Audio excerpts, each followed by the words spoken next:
नमस्कार मंडळी, स्वागत आहे तुमचे माझ्या YouTube चॅनलवरती। आजचा दिवस तुम्हाला खूप छान सुखाचा आनंदाचा जाऊ हीच मी स्वामींच्या चरणी प्रार्थना करते आणि आज या नवीन व्हिडिओला सुरुवात करते। उद्या आहे 26 फेब्रुवारी वार बुधवार आणि या दिवशी आलेले आहेत महाशिवरात्र। शिवरात्र तिथी ही दर महिन्याला येते, परंतु माघ महिन्यातील कृष्ण पक्षातील चतुर्दशीला येणारी शिवरात्र ही महाशिवरात्र म्हणून ओळखली जाते।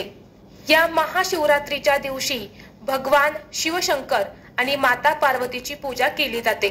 आपल्या धर्मशास्त्रामध्ये सांगितले जाते की जर आपण महाशिवरात्रीचं व्रत केले तर आपल्याला वर्षातील सर्व सोमवारच्या व्रताचं फळ प्राप्त होते। इतकं महत्त्व या महाशिवरात्रीच्या व्रताला दिले जाते। आपल्या हिंदू धर्मात महाशिवरात्रीला विशेष महत्त्व आहे।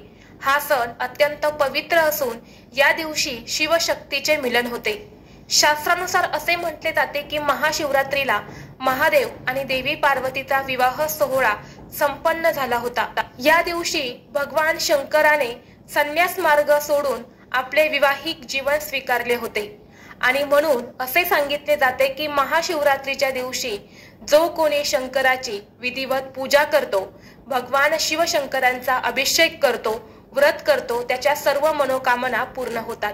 यासोबतच त्या व्यक्तीला भगवान शंकर आणि देवी पार्वतीचा आशीर्वाद देखील प्राप्त होत असतो। धार्मिक दृष्टीने हा दिवस अत्यंत महत्त्वाचा असल्यामुळे या दिवशी व्रतासोबतच आणि भगवान शिवशंकरांच्या पूजेसोबतच काही महत्त्वाचे उपाय आणि सेवा देखील केल्या जातात।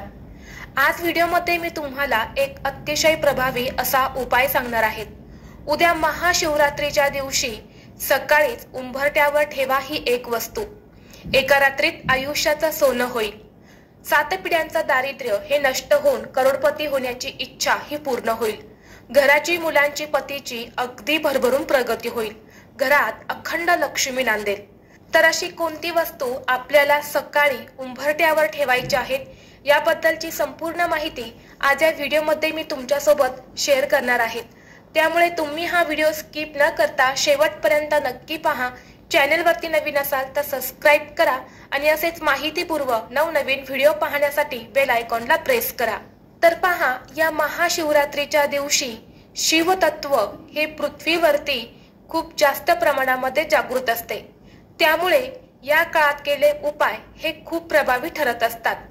आज व्हिडिओमध्ये मी तुम्हाला जो उपाय सांगणार आहे तर हा उपाय ज्या घरातील स्त्री आवर्जून करते त्या घरामध्ये नेहमी माता लक्ष्मी अखंड वास करते।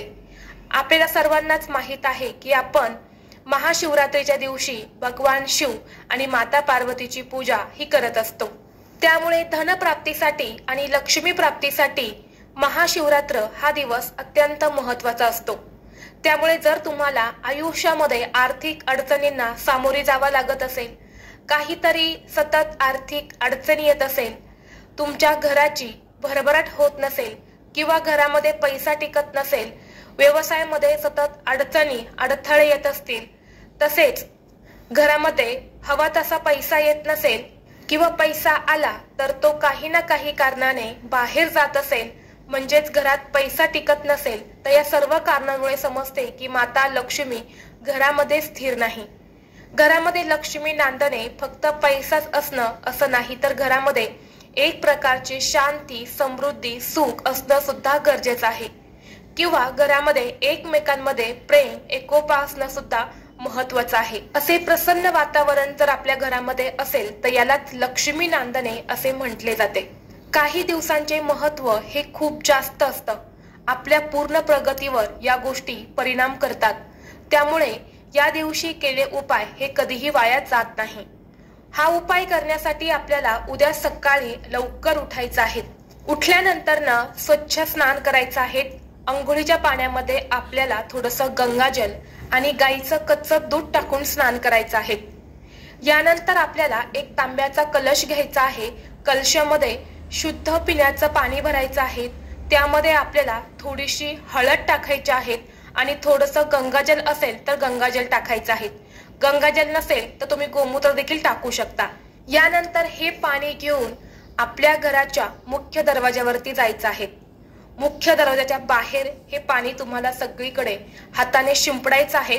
यानंतर आपल्या घराचा जो उंबरठा आहे तर त्यावरती सुद्धा शिंपडायचं आहे, मुख्य दरवाजावरती देखील शिंपडायचं आहे आणि एक कपडा घेऊन तुम्हाला ते स्वच्छ पुसून काढायचं आहे। तर असं पाणी आपण शिंपडलं तर रात्रभर आपल्या घराबाहेर आलेली जी नकारात्मकता असते तर ती नष्ट होते आणि आपल्या घरातील अडचणी देखील कमी होतात। यानंतर तुम्हाला काय करायचं आहे, आपल्या घराच्या मुख्य दरवाजाच्या उंबरठ्यावरती हळदीचं लेपन करायचं आहे। हळदीचं लेपन करताना थोडीशी हळद घ्यायची आहे, त्यामध्ये शुद्ध पाणी किंवा गंगाजल टाकायचं आहे किंवा तुमच्याकडे जर गुलाबजल असेल तर ते देखील तुम्ही टाकू शकता आणि यानंतर उंबरठ्यावरती हळदीचं लेपन करायचं आहे। यानंतर तुम्हाला काय करायचं आहे, एक मातीची पंती घ्यायची आहे, त्यामध्ये शुद्ध गाईचं तूप घालायचं आहे, दुहेरी कापसाची वात लावायची आहे। त्या दिव्यामध्ये तुम्हाला 11 अखंड तांदूळ जे असतात तर ते टाकायचे आहेत। यानंतर एक प्लेट घ्यायची आहे, प्लेटमध्ये थोडेसे तांदूळ जे असतात तर ते ठेवायचे आहेत। त्या तांदळावरती थोडंसं हळदी कुंकू टाकायचं आहे, कारण पांढरे तांदूळ हे ठेवू नये असं म्हटलं जातं। यानंतर त्या तांदळावरती ही जी मातीची पंती आहे तर ती ठेवायची आहे। यानंतर काय करायचं आहे, एक वाटी घ्यायची आहे, वाटीमध्ये तुम्हाला थोडंसं कुंकू घ्यायचं आहे, कुंकवामध्ये पाणी टाकायचं आहे। यानंतर त्या कुंकवाचा गंध तयार करायचा आहे। हा कुंकवाचा गंध आणि हा दिवा घेऊन तुम्हाला घराच्या मुख्य दरवाजावरती जायचं आहे।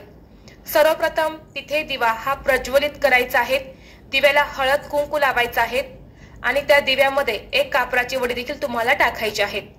यानंतर हे कुंकू घ्यायचं आहे, कुंकू घेतल्यानंतर तुम्हाला सर्वप्रथम घराच्या मुख्य दरवाजावरती एक स्वस्तिक काढायचं आहे। स्वस्तिक मधले 4 बिंदू आणि कडाच्या 2 लाईन या आवर्जून द्यायच्या आहेत। त्या स्वस्तिकच्या मर्यादा असतात। स्वस्तिक काढून झाल्यानंतर तुम्हाला आपल्या घराच्या मुख्य दरवाजाचा जो उंबरठा असतो तर त्या उंबरठ्यावरती तुम्हाला अष्टलक्ष्मीचे प्रतीक काढायचे आहे।